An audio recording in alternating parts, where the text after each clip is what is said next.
amados hermanos, el Señor les bendice, es un gozo estar nuevamente con ustedes. Y bueno, pues estamos en un mes muy hermoso que es el mes de la patria. Y el Pastor Bravo ha preparado para ustedes temas muy interesantes. Ahorita lo van a escuchar y verán que se van a deleitar en estos temas tan hermosos. Y bueno, pues estamos en la semana del 6 al 9 de septiembre de 2022. Y para hoy, martes 6, pues el pastor ha preparado un tema muy interesante. El tema general se titula La fe cristiana en México. Y para hoy, pues el tema está muy hermoso. Dice, de la cruz y la espada a la espada contra la cruz. Ay, no sé qué les va a decir el pastor. Adelante, pastor. Efectivamente, así podíamos describir el itinerario que ha recorrido la fe cristiana en México. Porque efectivamente llega con la espada. De tal manera que la cruz se impuso con la espada. Pero después encontramos que ante un genuino llamamiento a Jesucristo, la espada se volvió contra la cruz. Cuando llegan los españoles, ellos, como parte de la conquista, era el establecimiento de su religión.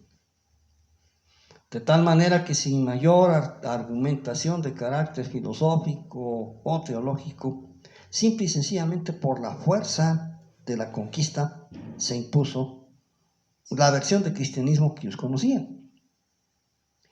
¿Por qué? Porque el Estado español, bueno, mejor dicho, el reino español, en esa época todavía no nacía el Estado, el reino español imponía y usaba la religión como instrumento de gobernabilidad. Algo parecido a lo que ahora hacen las Secretarías de Educación Pública y Gobernación juntas, era la tarea que desarrollaba la Iglesia en la colonia española. Las ideas de la Reforma Protestante, que nacen casi en paralelo con la colonización de América, especialmente de México, prendieron con bastante fuerza en España. Fue el siglo XVI el siglo el auge de las letras españolas, el siglo de oro del español en la península. Y eso también generó una serie de devotos cristianos muy comprometidos, pero también cruelmente perseguidos. De tal manera que fueron expulsados de la península los que pudieron sobrevivir y los que no fueron víctimas de los autos de fe de la Santa Inquisición. Recordemos que la Inquisición española se distinguió por ser particularmente sanguinaria. En el caso de la Nueva España, encontramos que ya había creyentes en la fe cristiana, es decir, no en la religión oficial, sino en una fe diferente desde antes de 1597, ya que es en ese año cuando se descubre un grupo en la ciudad de Puebla que es denunciado y después de ser capturados, torturados, confesaron los nombres y direcciones de otros 300 herejes que fueron ajusticiados en la explanada de Santo Domingo en la Ciudad de México. Ante este panorama, pues los que tuvieran una fe cristiana que no fuera la oficial, tenían que esconderse, como si fuesen delincuentes. Incluso los propios profesantes de la fe imperante fueron perseguidos por la corona. Pongamos un ejemplo bastante dramático: la Compañía de Jesús. ¿Quién puede dudar de la fidelidad de la Compañía de Jesús hacia su institución religiosa? Nadie. Al contrario, ellos son el paradigma y guardas de su iglesia. Sin embargo, por convenir a los intereses de la corona, fueron expulsados más de 600 jesuitas que habitaban en la Nueva España, nada más en la Nueva España. En realidad los expulsados de todo el reino español, y se calcula que fueron más de 5,000 jesuitas los que fueron expulsados de los dominios españoles allá por 1767. Imagínense entonces qué podían esperar los que ni siquiera eran parte de la institución imperante. De tal manera que eso los obligó a mantenerse en la oscuridad, mantenerse completamente fuera de la observación de los demás. Y ahí estaban. Ahí estaban y estuvieron en la lucha por la independencia, y podemos asegurar que incluso sacerdotes llegaron a profesar la fe de Jesucristo, aún trabajando como sacerdotes, pero tratando de esconder sus intenciones.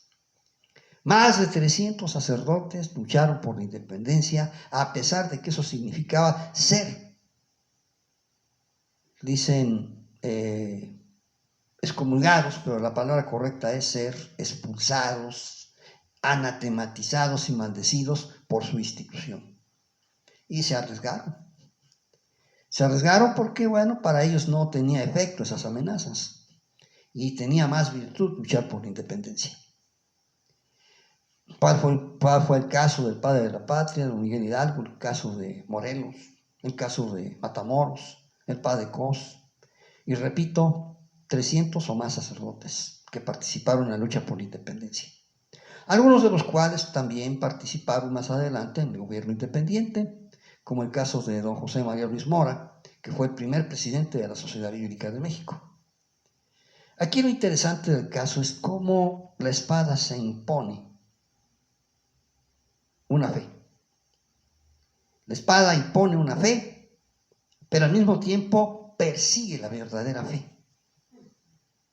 Y de esta manera es como la fe se vivió en esta etapa del México, desde el momento en que fue conquistado por los españoles hasta el momento que sobreviene la Guerra de Reforma. Aún en la independencia, la Constitución de 1824 garantizaba la libertad para una sola fe, y todos los que no comulgaran con ella serían delincuentes. Grandes liberales como José María Luis Mora, don Valentín Gómez Farías, lucharon por ir abriendo el camino hacia la libertad de culto, y finalmente, aunque se establece la separación entre la Iglesia y el Estado en la Constitución de 1857, a pesar de eso, no había todavía libertad de culto. Eso lo establecerá más adelante el presidente Juárez. Por eso fue que en la Guerra de Reforma, aún sacerdotes como los padres constitucionalistas juraron la Constitución de 1857 y estuvieron a favor de que se estableciera un espacio para quienes no profesaban la fe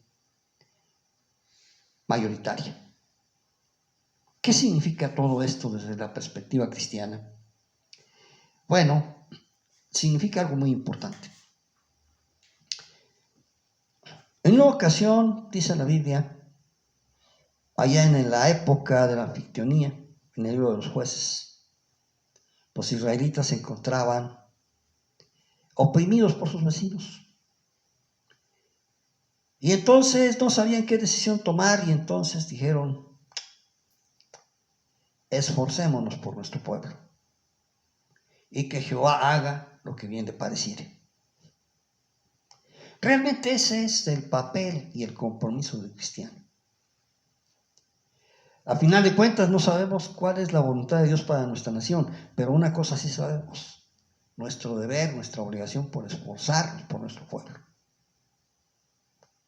Y en ese sentido es donde está precisamente Cristo, el que nos espera en este país. Cuando decimos México será para Cristo, no estamos diciendo un despropósito, sino la mejor expresión de la voluntad de Dios. A final de cuentas, para los que nacimos a mediados del siglo pasado, todavía tuvimos oportunidad de conocer cuando no se permitía leer la Biblia, cuando la Biblia estaba encadenada y reservada su lectura solamente para aquellos que se dedicaban a la profesión sacerdotal o monacal. Ahora no, ahora hay círculos de lectura bíblica para todo el mundo y cualquiera lo puede leer. Eso, aún en el interior de la fe mayoritaria, es un logro de la Reforma Protestante. Es un logro de la fe cristiana genuina que ha sabido presentar su ofrenda de sangre en los altares de la nación para nuestro buen Dios y Salvador Jesucristo. Así, el 8 de abril de 1881, transitando en el camino que iba de Santa Anita Huiloac a la ciudad de Apizaco, fue sacrificado el pastor metodista Epigmenio Monroy por exaltados romanistas que además lesionaron a quienes intentaron defenderlo. Pero solamente fue el primero de una pléyade de protomártires que pueden ser miles, quizá decenas de miles, que han sido sacrificados por el fanatismo religioso, pero que han sabido proclamar a Jesucristo como su Salvador a una costa de su vida. Tú y yo tenemos ahora la oportunidad de vivir un cristianismo cómodo. Y debe ser así. No debe ser más bien un compromiso con Cristo en favor de los demás. El Señor dice: si alguno busca su vida, la perderá. Mas el que pierde su vida por causa de mí, la hallará. Amén. Oramos. Bendito Padre Celestial, en el nombre precioso de Jesús, agradecemos tu palabra, Señor. Qué maravilloso, Padre, que a través de la historia nos enseñas lo que ha ocurrido, Señor, con el cristianismo. Padre, y hemos escuchado, Señor, que han sido vidas vertidas en favor del Evangelio. Bendito Dios, permite que tu pueblo hoy nos esforcemos por proclamar tu palabra.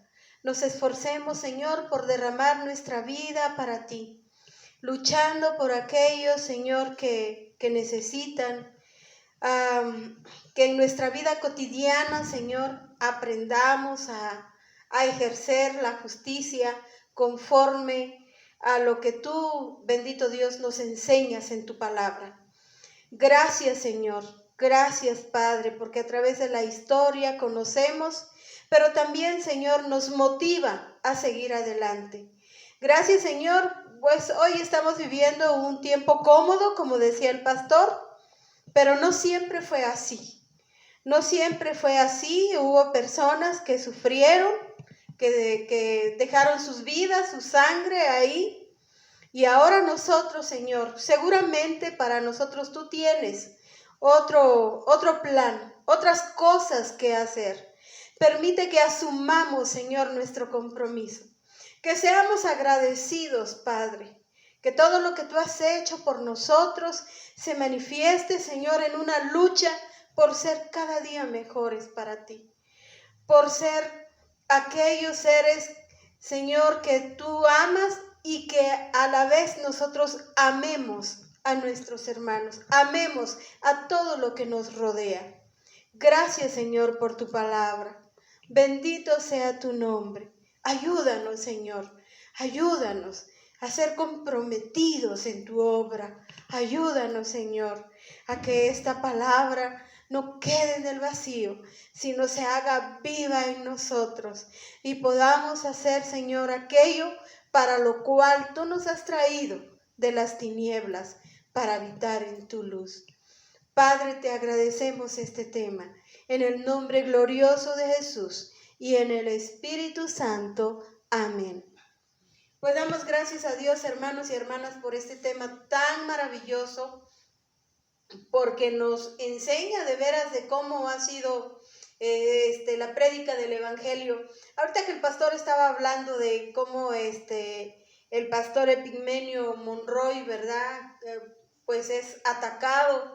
Bueno, en mi pueblo, yo soy del estado de Guerrero, de un lugar que se llama Santa María.